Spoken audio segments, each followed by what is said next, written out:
बिस्मिल्लाहिर्रहमानिर्रहीम। दोस्तों अस्सलाम वालेकुम। अगली अगर हम बात करें रमज़ान शरीफ के हवाले से, तो रमज़ान शरीफ शुरू हो रहा होता है तो उसमें हमें पूरे घर में एक सीन चलाना होता है, पूरे घर में इबादत का माहौल बनाना होता है। कमरे महदूद होते हैं, लेकिन घर में एक महफूज जगह आप देखें को कौन ना हो ऐसा जिसमें लोगों की आम गुजरगाह ना हो, यानी गुजरगाह से हट के हो। ऐसी जगहों को मखसूस कर लें, मुख्तस कर लें, थोड़ी सी उसको बाउंड्री दे दें। बेशक ईंटें ही थोड़ी थोड़ी रख रहे हैं अलग करके, यानी उसको से आप जो है इबादत खाने की जो है प्रोटोकॉल दे सकते हैं। इबादत के लिए जगह मखसूस कर दें जहाँ हर वक्त कोई ना कोई बैठा हो। घर में बुजुर्ग होते हैं, बड़े होते हैं, बच्चे बड़े सारे, जब भी कोई नमाज का टाइम हो, जब भी कोई इबादत इज्तिमाई करनी हो, जब भी कोई काम करना हो, उसी एक मखसूस जगह पर वो जाकर करनी चाहिए।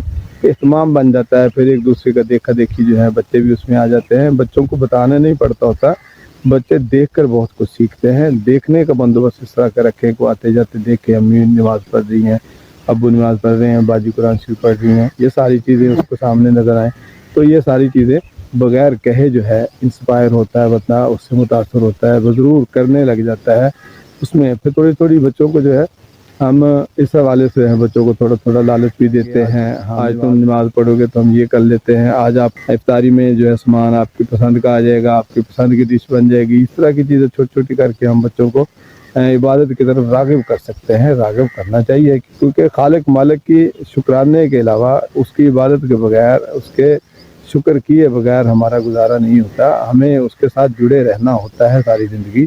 जो बच्चे, जो भी लोग खालिक मालिक से जो है वो इबादत के तल्लुक़ को तोड़ देते हैं, वो अनदेखी किस्म की परेशानियों में आ जाते हैं, अनदेखी किस्म की मुसीबतों में घिरे रहते हैं। समझ नहीं आती कि क्या कर रहे हैं, समझ नहीं आती कि क्या हो रहा है, बहुत सारी चीज़ें मिलते हुए होते हैं। तो उसकी वजह यही होती है कि हम अपने असल से हम अपने मालिक से आगे पीछे हुए हो रहे होते हैं उसमें। तो इस तरह से हमें घर में एक मखसूस जगह बना लेनी है जिसमें हमें इबादत जो है करनी है। मखसूस जगह हो, किसी को एहतमाम ना करना पड़े, वज़ू किया और फ़ौरन वहाँ गया और नमाज़ पढ़ दी। और उसमें एक छोटा सा कोई अलमारी रख लें, कोई कपबोर्ड रख लें, और ये ज़हन में रहे कि वो ओपन एयर हो तो कोई हर्ज नहीं है। लेकिन अगर कोई मौसम ख़राबी होती है तो वो जैसे छप्पर नुमा, जैसे बरामदा नुमा कोई ऐसी जगह हो जिसमें यानी खुदा न खास्ता कभी बारिश का इम्कान, क्योंकि मौसम बदलते देर नहीं लगती, बारिश का इम्कान हो भी सही तो इन चीज़ों के लिए यानी वो सारा कुछ उठाना ना पड़ जाए, खलल ना आए,